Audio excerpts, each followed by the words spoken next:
Assalamualaikum warahmatullahi wabarakatuh. Alhamdulillahi rabbil alamin. Allahumma salli ala Sayyidina Muhammad wa ala ali Sayyidina Muhammad. Hari ini kita akan menceritakan kisah tentang para sahabat Rasulullah sallallahu alaihi wasallam. Sebelum kita menceritakan kisah ini, jangan lupa di-subscribe, like, komen dan share konten ini.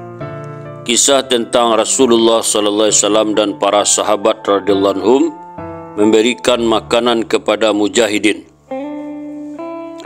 Diriwayatkan oleh Abu Bakar di dalam kitab Al-Gailaniyat dan Ibnu Asakir dari Jabir bin Abdullah radhiyallahu anhu bahwa Rasulullah SAW telah mengirim satu pasukan yang dipimpin oleh Qais bin Sa'ad bin Ubadah radhiyallahu anhu. Mereka pun tertimpa kekurangan makanan. Qais pun menyembelih unta pengangkut bekal mereka sebanyak 9 ekor. Setelah mereka kembali ke hadapan Rasulullah SAW, mereka pun menceritakan perbuatan Qais itu kepada beliau sallallahu alaihi wasallam. Maka Rasulullah SAW bersabda, sesungguhnya sifat pemurah merupakan satu ciri keluarga itu.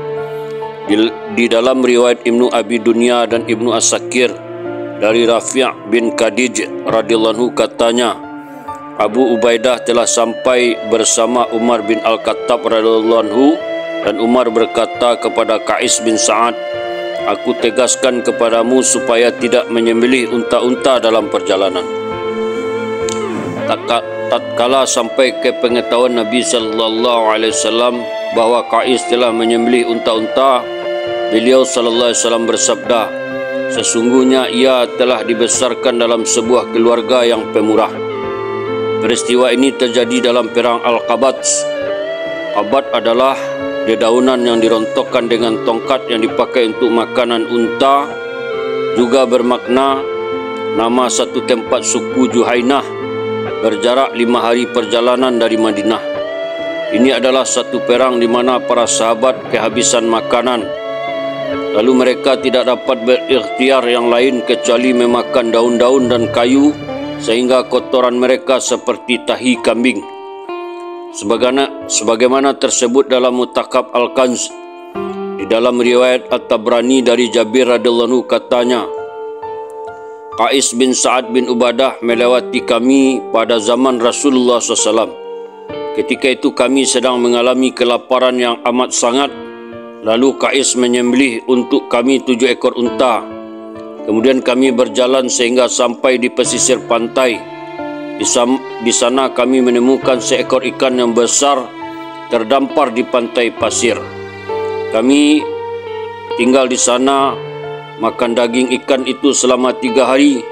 Lalu kami membawa pulang lemaknya dengan memasukkannya ke dalam wadah minuman dan kantung kulit.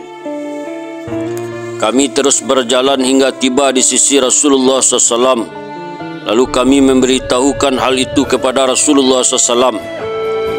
Maka mereka berkata, sekiranya kami tahu bahwa kami akan menjumpainya sebelum baunya berubah, kami suka untuk membawa sedikit daging ikan itu. Al-Haisami berkata, dalam sanadnya terdapat Abdullah bin Salih, sekretaris Al-Lais. Abdul Malik bin Su'aib bin Al-Lais berkata, Abdullah bin Salih adalah sidqat lagi bisa dipercaya. Tapi Ahmad dan yang lainnya menganggapnya daif.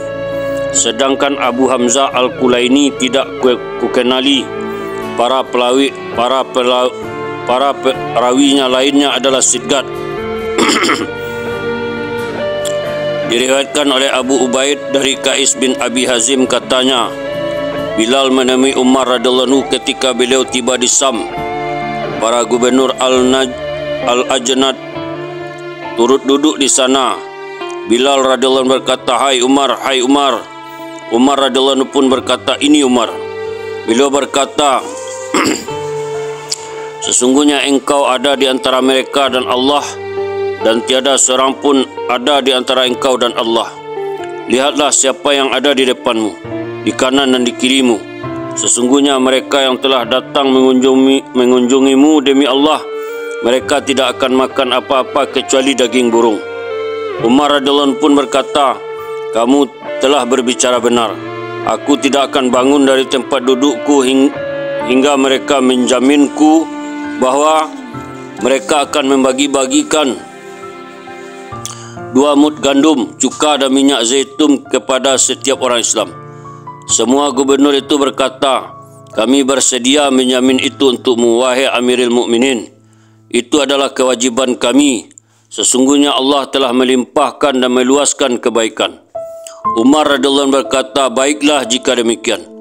Sebagaimana tersebut dalam Al-Kanz, At-Tabrani juga meriwayatkan dari Qais. Semisal hadis tersebut, Al-Haisami berkata bahawa para perawinya adalah rawi-rawi sahih. Selain Abdullah bin Ahmad, dia adalah sidqat lagi bisa dipercaya. Dilanjutkan kisah tentang bagaimana Nabi sallallahu alaihi wasallam mencari nafkah. Diriwayatkan oleh Al-Baihaqi dari Abdullah Auzani, katanya, aku telah bertemu dengan Bilal radhiyallahu anhu, muazzin Nabi sallallahu alaihi wasallam di Halab, kota terkenal di Sam. Aku berkata kepadanya, wahai Bilal, ceritakanlah kepada kami bagaimana keadaan nafkah Nabi sallallahu alaihi wasallam. Bilal radhiyallahu anhu bercerita, tiada sesuatu pun dalam nafkah beliau melainkan pastilah aku yang mengurusnya. Sejak Allah mengutusnya sebagai Rasul sehingga beliau sallallahu alaihi wasallam wafat, sekiranya seorang Muslim datang berkunjung dan Rasulullah SAW melihat penziarah itu dalam keadaan miskin, beliau sallallahu alaihi wasallam akan memerintahkanku agar meminjam sejumlah uang.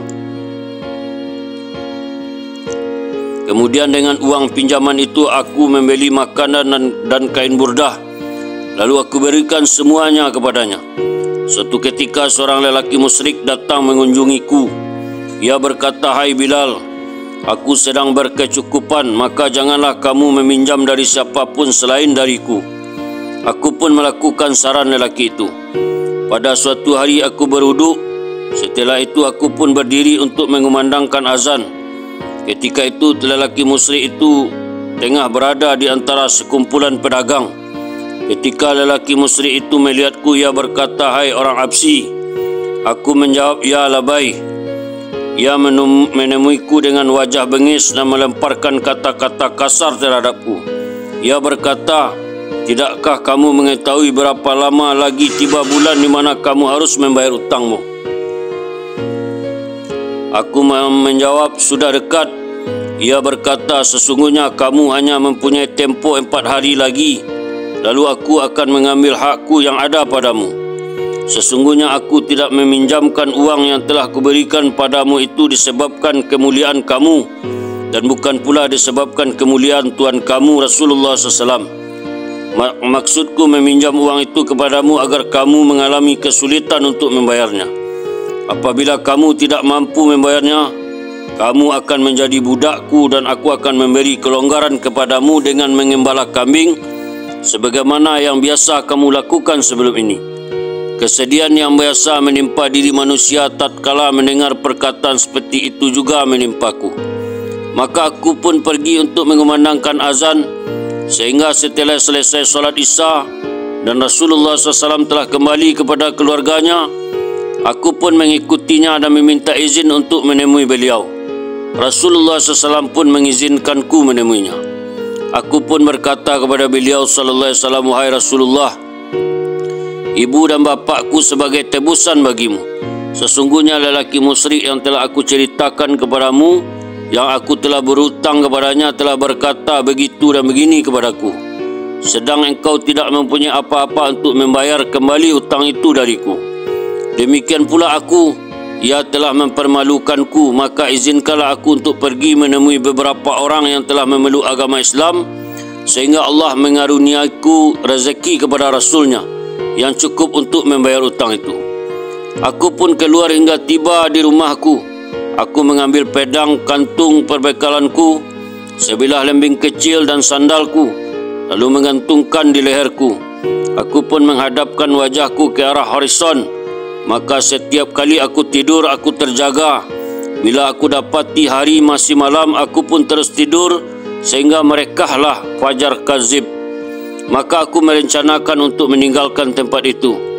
Tiba-tiba aku mendengar suara seseorang berteriak ke arahku, "Hai Bilal, pergilah menyambut undangan Rasulullah SAW."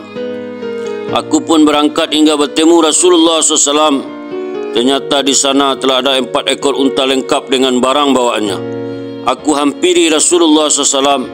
Lalu aku minta izin. Rasulullah SAW bersabda kepadaku, "Berita gembira untukmu, hai Bilal. Sesungguhnya Allah telah mendatangkan untukmu harta guna melunasi hutangmu." Maka aku pun memuji Allah SWT dan Rasulullah SAW bersabda, "Tidakkah kamu melewati 4 ekor unta yang ditambatkan itu?" Aku berkata, "Tentu saja." Sabda beliau, "Sesungguhnya semua unta itu beserta apa yang dibawanya adalah untukmu." Setelah sampai di sana, aku mendapati 4 ekor unta yang syarat diisi dengan pakaian dan makanan yang telah dihadiahkan oleh seorang kaya dari Fadak kepada Rasulullah SAW. Rasulullah SAW bersabda, "Ambillah semua dan lunasilah hutangmu." Aku pun melakukannya. Aku turunkan barang-barang dari atas unta itu, kemudian memberinya makanan. Lantas aku pergi mengumandangkan azan solat subuh. Setelah Rasulullah SAW selesai solat, aku pun pergi ke Baqi. Aku memasukkan jariku ke dalam 2 telingaku sambil berseru, "Barang siapa yang ingin menuntut utangnya dari Rasulullah SAW, hendaklah hadir di sini." Aku terus menjual barang-barang itu, membayar utang dan menawarkan barang-barang itu sehingga tidak tersisa sedikit pun utang Rasulullah SAW di atas muka bumi ini. Barang-barang itu masih tersisa sebanyak 2 atau 1,5 ukiah. Kemudian aku kembali ke masjid. Sedang siang telah berlalu. Aku dapati Rasulullah SAW sedang duduk di dalam masjid seorang diri. Lalu aku memberi salam kepadanya dan beliau SAW bersabda kepadaku, "Apakah yang telah terjadi denganmu?" Aku pun berkata, "Allah telah melunasi semua utang yang ditanggung Rasulullah SAW hingga tidak tersisa sedikit pun." Rasulullah SAW bertanya kepadaku, "Adakah barang yang masih tertinggal?" Aku menjawab, "Ya, 2 dinar." Baginda sallallahu alaihi wasallam bersabda, "Lihatlah, barangkali kamu bisa memberikan ketenangan kepadaku dengan menghabiskan 2 dinar itu. Aku tidak akan masuk ke dalam rumah salah satu istriku sampai kamu berikan ketenangan kepadaku dari 2 dinar. Namun, tiada seorang pun datang kepada kami yang bisa kami berikan uang 2 dinar itu." Lalu beliau bermalam di dalam masjid sehingga waktu subuh dan beliau terus tinggal di masjid sampai hari kedua. Barulah pada akhir siang, 2 orang penunggang kuda datang. Aku pun pergi bersama mereka, menjamu mereka makanan dan memberikan mereka pakaian dengan menggunakan uang 2 dinar itu. Setelah solat Isya, Rasulullah SAW memanggilku dan bersabda, "Apakah yang kamu lakukan dengan 2 dinar itu?" Aku pun menjawab, "Allah telah memberikan ketenangan kepadamu darinya." Rasulullah SAW bertakbir dan memuji Allah SWT karena beliau takut sekiranya beliau wafat dalam keadaan uang dinar itu masih ada padanya. Kemudian aku pun mengikutinya. Setiap kali beliau SAW melewati rumah para istrinya, beliau akan memberi salam kepada mereka seorang demi seorang, hingga beliau SAW sendiri sampai ke rumah salah satu istri beliau, di mana beliau harus bermalam. "Inilah yang engkau tanyakan kepadaku." Sebagaimana tersebut dalam Al-Bidayah, diriwayatkan pula oleh At-Tabrani dari Abdullah semirsal itu sebagaimana tercantum dalam Al-Kanz. Alhamdulillah, itulah kisah tentang Rasulullah SAW dan para sahabat. Semoga menjadi pelajaran yang berharga bagi kita. Begitu pemurahnya sahabat-sahabat, begitu pemurahnya Rasulullah SAW. Semoga kita bisa mengamalkan dan menyampaikannya kepada orang lain. Kita tutup dengan doa. Subhanallah wa bihamdihi, subhanallah wa bihamdika, asyhadu an la ilaha illa anta, astaghfiruka wa atubu ilaik. Assalamualaikum warahmatullahi wabarakatuh.